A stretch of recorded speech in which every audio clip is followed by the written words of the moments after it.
Namaste and welcome to the sidelines of the Pondi Lit Fest. It is an absolute privilege to have with us two of the most eminent personalities in the dharmic discourse. They need no introduction, Sai Deepak and Sandeep Balakrishna. Let's listen to what they have to say about civilization and our destiny. Over to you. Namaste Sandeep ji. Namaste Sai. As someone who has been a keen follower of your work, I just wanted to gather your thoughts on a few things. One, where do you see the Hindu civilization heading in the next 10 or 15 years? What would be your, let's say, soothsaying of our destiny, so to speak? Those are some very open-ended kind of questions you've asked. A, I'm not a soothsayer.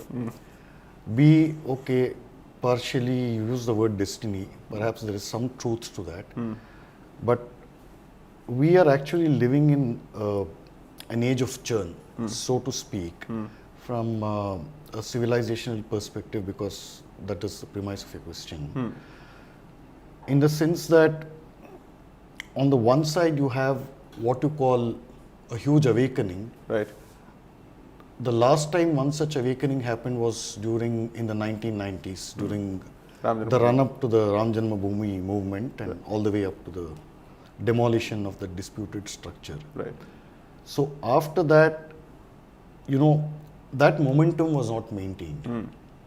So the political victory of the BJP, if you look at that as one manifestation of this reawakening, that was just one phase of it. But the Hindu civilization and society as a whole could not sustain that reawakening in the way and in the manner that it should have been sustained.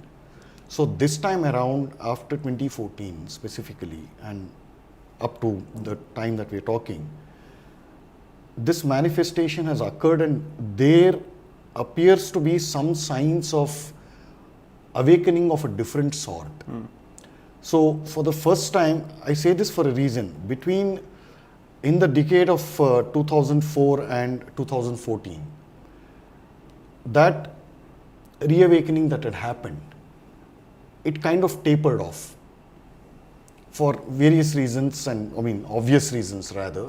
One thing was a political stranglehold, and the vestiges of the 70-year-old Nehruvian socialist secularist state, they were still strong. And they bounced back with a fury that was unprecedented. So there is some merit in the argument, and I say this strictly within the very limited purview of my studies. For the longest state, while the secularist Congress state, Nehruvian state, whatever you want to call it, while that actively did discriminate against Hindus, there were some lines that it did not cross. For example, the Chanakya serial, or for example, the Ramayana serial. Mahabharata. Right. So a lot of Congress ministers, they told Mr. Chandra Prakash Dwivedi, it's on record, they told him that, "Aap fikr mat kijiye. No matter which big boss in Doordarshan will object, nobody can prevent the airing of this serial." So there were some lines that state did not cross. But all the bets were off between 2004 and 2014, where you had the entire machinery of the state not only actively discriminating against Hindus as a community, against Sanatana as a civilization, but actively working to destroy it through legislations, through hostile takeovers, through this NGO regime. But that has gone, more or less. Those forces have been largely been put in their place, so to speak. So this awakening this time has been more or less stable, and there are signs that it is sustaining to an extent. But then the kind of hollowing out that has been done at all levels, that is going to take a long time to fix. So this is one thing, and I say it is in a huge state of churn, because Hindus as a society are trying to grasp at various straws, because the damage has been so multi-pronged, so comprehensive, that you don't know. You have a big building which has been completely damaged, infiltrated, whatever, subverted. New owners come in, and then you don't know what happens if you switch on something, some light switch or something in the ground floor. the third floor might explode. Some room in the third floor might explode. So this is what has happened so far. So this is a huge state of churn that we are living in. It is also a huge opportunity because the forces that were inimical to the Hindu civilization, they have been pretty much marginalized. Although given their prolonged power and the kind of global networks they have acquired, they still pose a formidable threat. To what do you attribute the vengeance of 2004 to 2014? Is it just staying out of power, or has it got to do anything with a certain specific set of individuals? Okay, one line answer to this question would be to quote Mr. Vajpayee, and I'm sure you're familiar with it. He was once asked, what happens if Congress loses power? He said that, a Congress in power might be dangerous, but a Congress out of power is fatal. So this is exactly what is happening. The Congress is never used to losing power. And the day when you look at that, each time Congress has lost, there have been riots. The incumbent government, the government that succeeds, the party which succeeds the non-Congress, government, has inevitably been paralyzed by the same ecosystem, by the same infrastructure that these guys have put in place. This is not even from 1947. This phenomenon dates back much earlier. So one thing is for them to do everything at their disposal to paralyze the government's functioning. But for it to translate to a greater degree and sharper degree of animus towards Hindus from 4 to 14, what would you attribute that to? The NAC regime and the Super Prime Minister. Understood. Okay. As far as, let's say, coming to a much more specific and hopefully a less open-ended question, what would your take be on the suggestions put forth by the NEP 2020 with respect to history curricula? What is your take on that? Frankly, I have not read the NEP in full. Okay. So it won't be nice for me to comment on that. But as far as rewriting specifically history textbooks, right. Is that your question? Yes. Yeah. Okay. I'm assuming the intent is good, it is noble, and it is on the right path. But merely rewriting history textbooks, and I'm all for rewriting them, it is at best a very, very temporary measure. The solution is elsewhere. Which would be? Yeah. So if you rewrite textbooks and let's say, they are in circulation, the next generation, next batch of students are, they learn from that. What is a guarantee that, look, political power is ephemeral, especially in a democracy like we have had so far, right, and we continue to have. Right. It will take just 6 months to undo the whole thing. Right. Experience, you know this better than me, right? So that is a very, very temporary kind of a solution. What I would say, actually, with all honesty, with a deep sense of commitment to this, the roots, ethos of this civilization, what I would say is that dismantle this whole government interference in writing history textbooks. Agreed. This does not pose a problem in physics. Right. There's no way you can falsify gravity or something, or give a Marxist version of fluid dynamics or something. Right. You can't do that. Right. So why do you do this? The fact that they've been allowed to get away with so much and for so long shows that the problem is elsewhere. So get the government out of this business of writing history textbooks and let the real scholars fight it out and come to a consensus. So the scholarly community has to decide, what lessons will go into history. Don't color it with an ideology. Like I said, there's no socialist version of thermodynamics or anything. Right. So you can't have a Marxist version of Indian history and still pretend that it is somehow history. Right. It doesn't work like that. Right. Now, is there an alternative, or let's say, is there an example to this particular effect in any other jurisdiction of the world where this has happened? And if so, what would the body look like? I am not sure. I have not made any such kind of a study, but the kind of history. Okay, let's put this approach this in a different way. Now, for example, now I don't know what they're teaching in US. I think US history curriculum is undergoing the same thing that Correct. our curricula underwent, say, 60 years back. Right. So basically, disown the heroes of the past, paint them in dark colors. Right. So that's what they're doing, and they are bringing out statues of Thomas Jefferson and Right. other people, the so-called founding fathers. Right. So that is happening there. So this is what the left does each time it gets institutional power.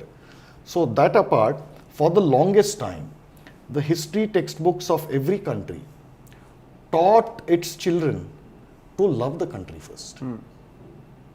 You are writing the history of your own country. You are not born in a vacuum. You are born in a certain space, in a culture, in a civilization, in a society that has a specific cultural inheritance, a long-standing culture. There are ways in which you speak, sit, eat, dress, right, sit, stand. These were all, no book can teach this. For the longest time, it was considered impolite and ill-mannered to sit before elders with your legs crossed. Nobody can teach you. There's no logical answer to this. But you follow it. Right. As simple as that. Right. So there are some things you can't question, you shouldn't. It's called obedience to the unenforceable. Right. All right. Right. So these were all some of the premises, and yeah, like I said, you're not born in a vacuum. Right. From that angle, if you look at it, what is known as oral history, for example, this is passed on through that. Right. Now, on the one hand, you dismiss all this oral history as bunkum because Right. nobody gave you a legal, Right. evidence to prove that, yes. So so love for one's culture and country, a healthy respect for its heroes and people, stalwart sages, all those things. So these were all embedded in pretty much the history textbooks of all cultures, including India, until the Marxists came in. Some of these were not codified as lessons, but they were there. Right. People understood, and from a very, very early age, it used to be put in their heads. Right. As someone who's read R.C. Majumdar, Acharya R.C. Majumdar as you call him, so extensively, and having cited him extensively on the development of the Khilafat movement, as also the riots which started from 1905, 1906, starting with the pamphlet, the publishing of the red pamphlet, the Lal Ishtihar. Are we seeing a repeat of history at this point? Would you say Oh, so? absolutely. Okay, good question. In fact, these Lal Ishtihars have been in circulation even before the partition of Bengal. Right. And that happened, these Lal Ishtihars came into existence roughly after the time that Muslims lost political power in India. If a Tipu Sultan, as long as a Tipu Sultan, as long as an Aurangzeb, as long as some of these God-forsaken Nizams and Nawabs had political control, there was no need for a Lal Ishtihar. The moment that political power was taken away from them, remember, they think first in terms of the community, which is, fed in through their scripture and reinforced, reiterated through their what is known as prayers, day in and day out. So political power maintains all this, so you won't have need for these Lal Ishtihars. So you have to trace such pamphlets back to those days. Then I wrote a longest 3-part piece on the Kohat genocide. I read that. Right, so that was also preceded by something like a Lal publication. Ishtihar. Correct. So around Janmashtami. Yes, and so this keeps happening wherever they attain a critical mass, Right. or even close to a critical mass. You will see all these poster walls painted with some indecipherable language. Right. Basically, a call to action against Kafirs. Did the Hindu society have a response mechanism to this street veto prior to independence? If no, why not? If yes, what have we lost? Okay, we did have a street veto, and even in the case of Kohat, okay, that's a great question. Even in the case of Kohat, Hindus were only 6%. 7%. 6 or 7%. Yeah, 93 versus 7. Yeah. Lala Lajpat Rai said as much. Correct. 7%. Right. Right. So you have an overwhelming odds. Correct. 93% against a determined majority who give a damn about laws and things like that. Correct. We see all that. Right. Still, they had formed a Hindu Sangatan thing to fight Sanatan it Sabha. out. Sanatan Sabha to fight it out, and Right. they did give a brave fight. Correct. So this was not street veto. It was a complete conscious unity within the Hindu community. That, In NWFP. Yeah.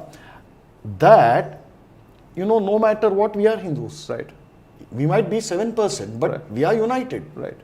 So if you put out, a third-rated pamphlet abusing Durga, we will put out a similar pamphlet, caricaturing your gods or your favorite beliefs. Right. So this was a response mechanism, and it's a heroic fight. Even in Lal Ishtihar, right, the aftermath, Hindus also hit back in some small pockets. Right. And we have the story of who's that guy in 1946 in Calcutta With rifles. with rifles and all that. He Right? fought He is a hero. Against the Sufis. Yeah, he's a hero. Right. So that is because the response to street mechanism came because Hindus, cutting across all castes and different beliefs, they were Hindus, they identified as such, and they stood by each other. Right. So this was hollowed out, slowly due to secularism, and especially after Hindus became economically mobile Right. and affluent, Right. post-liberalization. Right. So these are things which should have gone hand in hand. Unfortunately, it didn't. So the moment you become comfortable, you're like, okay, you'll start hedging your bets. Right. Is this a particularly Hindu tendency? Perhaps it is. Why? There's no answer to that. The answer is that we have to look within ourselves. Right. Right. So, should Hindus operate from a sense of civilizational paranoia, or should they be more optimistic about the future? At the moment, being paranoid is highly advisable.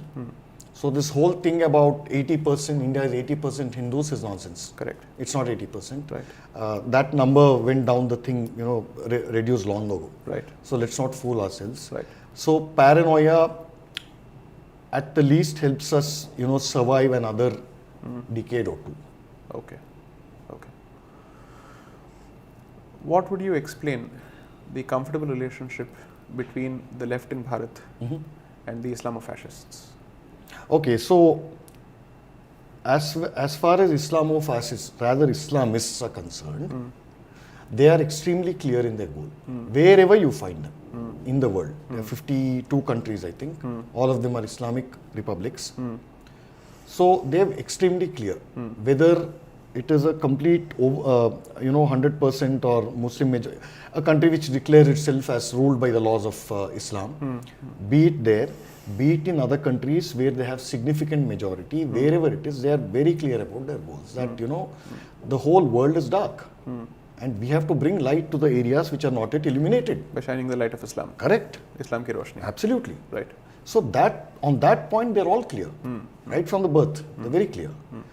It is the communists who have taken a lot of lessons from their books, who delude themselves that by aligning with these people against a common goal, which in the case of India is Hindus, that they will somehow, acquire state power and then we'll deal with the Islamists. That has never worked. Look at the case of Iran. Right. So that Shah of Iran, he was perceived to Stooge of have the US. committed, stooge of US and all that bikini culture he brought in. Right. All that's all familiar. So Khomeini and the hardliners, those who are known as hardliners, they're not hardliners, they're extremely clear. Right. So they use the communists in Iran, communists who were also Muslims, but who had become atheists and turned towards communism. So they used them to the hilt, and the moment Shah's regime fell, They were wiped out. what happened? They were wiped out. Right. Same thing happened with is happening in Kerala. Same thing. The fall of the left in Bengal. You side with those people, there's a reason why for this massive influx of illegal immigrants from Bangladesh. The left cadre, as long as these guys were in power, they were given quotas. Ration cards and Ration cards to, X number of people each month. Right. You have to get them ration cards. So you get a permanent captive vote bank which keeps growing because you keep importing all these illegals. So does it mean that And the then left, the monster will eat you. So are you saying that the left was myopic enough to not draw lessons from other parts of the world and hope that they would be loyal to them? Is that what you're saying? Left especially in India. Okay. Yes, left especially in India. The original home, look, the so-called Great Russian Revolution, it succeeded despite Marx's prediction that, as the society progressively industrializes and reaches a peak stage of prosperity, industrial prosperity, the workers will automatically revolt and then bring in a communist paradise. But what happened in the case of Russian Revolution? It was a peasants, it was an agrarian country. Where were these industries on that scale in Russia in 1917? They led the Industrial Revolution of Russia. Right? Right? Right. So that, China, same thing, Right. largely a peasant country. So Right. these are the only two countries in which this has succeeded, and of course Cuba, but that's a godforsaken thing. I don't think we need to even waste our time on that. So these are the two countries where the so-called original communist revolution has succeeded. On the other hand, the Indian communists from the day, they were content to, become HMV, his master's voice. The stooges, they were content for being with being stooges of whatever Lenin or Stalin said, and the faithful reproductions of the line would be given there, the methods would be decided in Russia, their agents would come and give the message to M.N. Roy and all those jokers, and then the street action would happen. Right. So where is the originality? These are duffers actually, Indian communists from day one. So they had all these illusions that somehow will align with Islamists. What they identified as the biggest enemy was the Hindu culture, the society, its long-standing traditions, and its civilizational inheritance. So in the realm of what is incorrectly known as soft power, in those realms, cinema, art, culture, music, dance, painting, right? In those realms, you give me a list of 5 major items that they have consistently attacked. And it becomes very clear from their targets, and these are sustained targets, that those are the precise elements that are still holding the Hindu civilization together. Right. As someone who knows for a fact that your portal Dharma Dispatch is widely read, what's been your experience of writing that portal? And what kind of feedback have you received?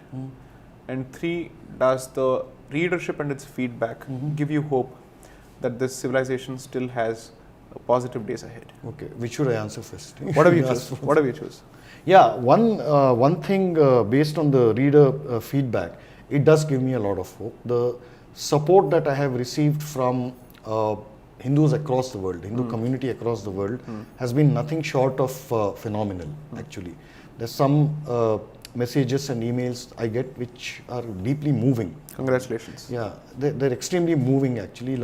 Some of them have come home actually, and they've expressed their appreciation or gratitude for the work we do and things like that. So there is a lot of hope. The only thing perhaps that is preventing a concrete sort of an action or a mass unity is a fear, deep-seated fear. That fear operates at multiple levels, including being betrayed by your own people. Right. And a lack of, let's say, you can't say government support, a lack of a proper support system, an organized support system, which will definitely stand by them in times of trouble. And a preventive safeguard. So this preventive safeguard is happening on the ground where the Islamic threat has reached alarming levels in coastal Karnataka. Right. So people have to walk around with arms, Hindus there, which Okay. they're doing. Okay. This is a reality no TV channel will tell you. Right. So anyway, so all these things, and they've been giving me feedback as well. Okay. This does give me hope, but what prevents all these things, a concrete, actionable kind of environment where Hindus naturally feel safe is some of these points. Others I can't tell on camera. Right. And something else, there's on the tip of my tongue, but I just forgot. It will come to me. That's So, okay. Yeah. So, do you have, let's say, a vision for mentoring more people in your mold in terms of your approach to culture and civilization? If so, what is your plan of action for mentorship? No, I don't think anybody will be interested to be mentored in this area, Okay. unfortunately. Okay. That is the reality. I'm not saying it out of arrogance or anything, but that is just the reality. I see. And to do work of this sort, it requires a certain level of training, which Right. you have to either formally undergo or learn yourself. Okay. Apply your mind and do that. Okay. This atmosphere was there earlier. It died out over the years. So there is a reason that the stalwarts like Sitaram Goel, the extraordinary resistance, intellectual resistance that came to the leftist discourse, the stranglehold, it came from outside the institutional framework. Right. Sitaram Goel was not affiliated to any college or university, Right. nor was Ram Swaroop. Right. Conrad Hill's career was destroyed because he stood by Hindus. Right. Right. So I can give you several such examples, but the body of work, their legacy, and the reawakening that they were instrumental in, that is very inspirational. If it had had institutional backing or at least a broad-based support system, things would have been different. What our families and ancestors used to do at home, these people have to do it on books and Right. speeches. I hope you don't mind this final question. My personal sense of reading your work is, apart from the brilliant insights that I get, is that there is a deep sense of anger that pervades your writing. Anger not in a negative sense. Perhaps the better substitute would be Raudram in some ways. And maybe there is also an element of bitterness at the manner in which the Hindu society has treated its own stalwarts and its own voices. Would this be an accurate reading of your work? Not really. Okay. There's no anger. There is a call to action. Okay. See, because if your writing or your work is imbued with anger, that itself becomes a big obstacle for clarity of thought and expression and articulation. Right. So there's no anger. There's a sense of, to put it broadly, a sense of contrast and comparison that, look, this is what it was, this was how it was, and look what has happened. So if there is an element of, there are different ways to put across your message so that it appeals. Right. One is to provoke. Two is to convince through a friendly manner, in which the Christian padres are very good at doing this. Right. Right. That is another way. Right. Through gentle persuasion. Then the other thing is doing this comparison, and when you write it with a certain sense of force, I think it appeals. Okay. So, yeah, if that answers your question. It I mean, does. this is nothing compared to what Sitaram Goel writes. So he writes about Muhammad Habib. I'm taking a random example because it is very, very mild compared to what is written about other things. He says, Muhammad Habib made me, I'm just paraphrasing, he made me wait for half an hour at his house, and once he gave me an audience, his tone was so arrogant and haughty that it exceeded his syphilitic face. So just small. His attitude was worse than his syphilitic face or something. I see. Yeah. So Wonderful. you don't see that in my writing. Not that I'm comparing myself. So just to make a point about the anger. Understood. So, yeah. Understood. Thank you so much, Sandeep ji. Yeah. I've always learned a lot from you, and I hope to continue learning Thank from you. You're also Thank you doing very great work. Thank you so much. Thanks Thank for your questions. Thank Yeah. you.